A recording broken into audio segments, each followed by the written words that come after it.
Welcome to y'all that are new to my second YouTube account, Rantating. Rantating is sport for ranty specialtating, meaning pretty much unfiltered. I'm going to say what I truly think about an issue and have no regrets about what I say whatsoever, aka completely negative, the stuff that deserves to be completely negative about. This still goes with my previous video about why I'm not doing sport mode races anymore on my main account. Definitely still watch that video, but this video is just more of an edgier, needfully so, follow-up. Because the previous video I gave positives like GT7's coming out. Yay, the penalty system ain't as bad as it used to be. Yay, but this is rightfully so negative. I used the word intolerable quite a bit in the first video. This is just downright unexplainable. This spit should not be happening. And yes, I said spit. You can't be mad at me for that one, folks. I mean, what in the factual duck else am I supposed to say? And yes, you may be noticing this video follows a bit of a different format than I usually do on Rantating, being completely uncensored. But I'm purposely putting this video on GT Planet, because as y'all know, I'm going to be doing all my sport mode racing my alternate account in GT Sports. So aka, I may as well feature my alternate account for YouTube as well on GT Planet now, because I don't know what exactly the future holds for this account in general, because I'm going to be doing a different format of racing from now on. So I may as well feature this now, while I have a legitimate reason to. I'm purposely not putting videos like this on my main account, because I know these are controversial. I know people like them though too. There's some people who don't like them, there's some people who really like them, so I'm doing best of both worlds. Having a specific channel for them, for people who really like them, having a channel fully devoted to it, but then also keeping it off the main channel for people who don't like it, want my main channel to stay more clean and wholesome and all that from the dirty racer, self-proclaimed dirty racer too. I started out dirty driving in Gran Turismo games. I purposely raced dirty at the beginning because that's just straight up what I did. But anyway, this is this, and this is now, and this is slightly after the previous clip ended from the other video, meaning I lost momentum from the game, losing me momentum. I had no control into that whatsoever, but I already covered that. This is the fallout from that. Essentially, no one really got by much. At one point I was in 5th for like a second or two, but I was filming 4C. The car by me now is a Lamborghini Huracan. And at this point, it just straight up has more momentum to me. It's on my inside, therefore the preferred line for the turn, and that car is straight up faster on the straights. This is a straight, so I prepare for that. So on the inside, there's no way I'm getting around it here. So I purposely brake late so it can get into its line. Okay, I'm naturally carried to the outside when I brake late, and I stay to the outside. Here's what happens, me knowing what I do. The Lamborghini does something else. In a clean way, mind you. Here's the clip. Lamborghini brakes way early. I really was not expecting that whatsoever. And I mean that in a very good way.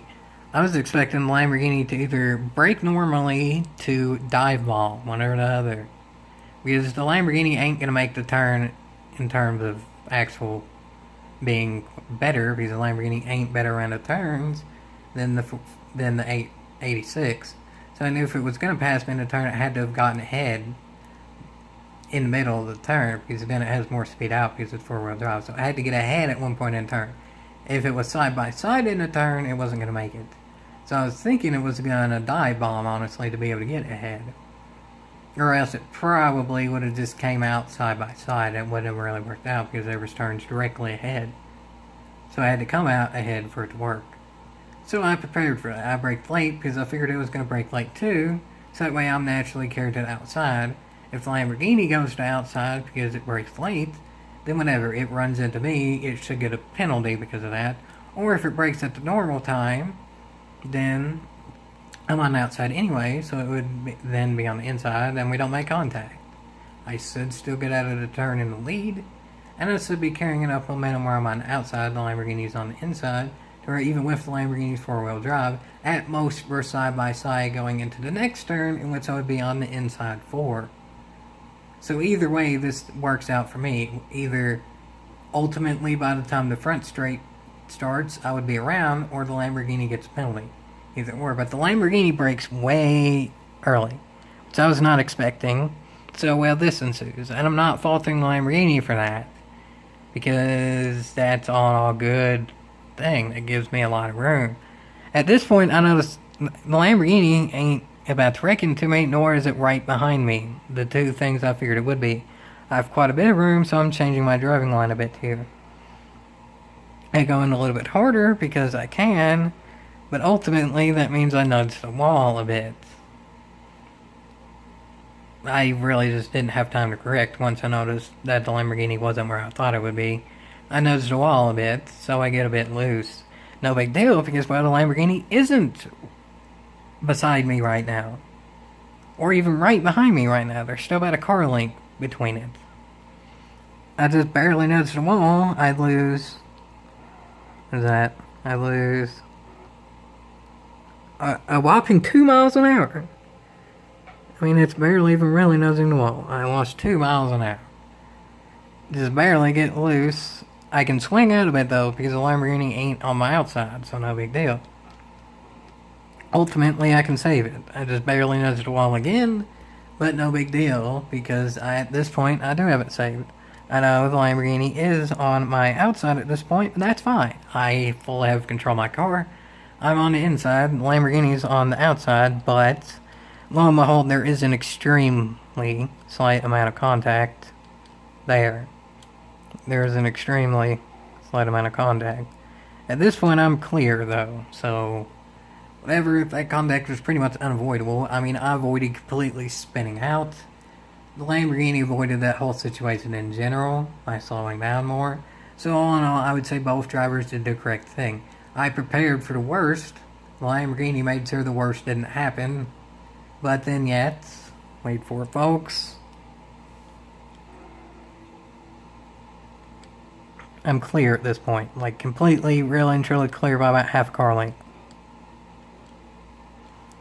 But the Lamborghini has more momentum, so it still is on my outside. No contact there, though. I still get a penalty. Like, at this point, everyone's doing perfectly well. Like, the Lamborghini is fully behind me, but with momentum, so it knows it can go on the outside through the turn if it wants, or it can stay behind me. Honestly, if I were the Lamborghini here, I would have just stayed behind, because there's no way the Lamborghini's making the path fully truly on the outside, because one, that's not the preferred line, and two, the 86 handles better, so whatever, but it did have the momentum to where it could get to the outside, so whatever, that didn't really hurt anything, but yet I still somehow get a penalty from all of this. The Lamborghini slowed way down. I avoided completely wrecking. I think we both had some skill involved there. Like, the Lamborghini saw something bad happening. Something a little bit bad sort of kind of did happen. I avoided the something sort of kind of bad happening from becoming really bad, but the Lamborghini made room in case there was something really bad. But yet the Lamborghini still gets slowed down because I was on the outside the entire time, and I still get a penalty that was completely undeserved.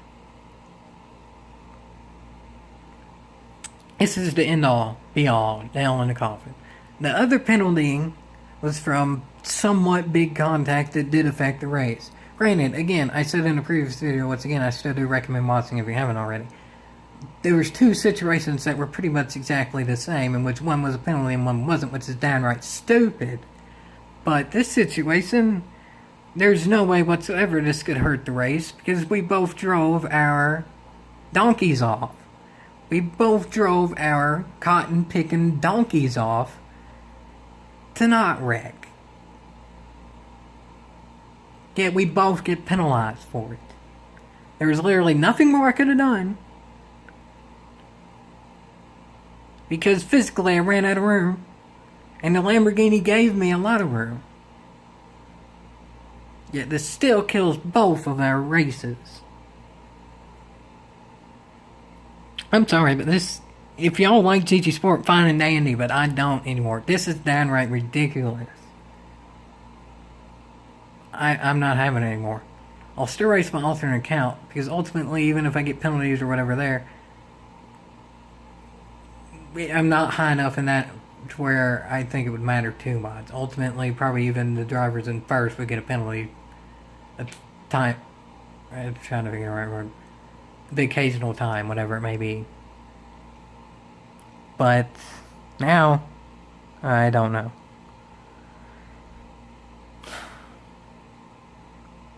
I don't know how this is happening.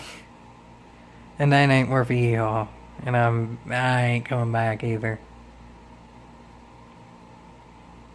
Duck GG Sport. Duck GG Sport. Especially the online. Livery editor and all that's a nice addition, but it does not make a full game.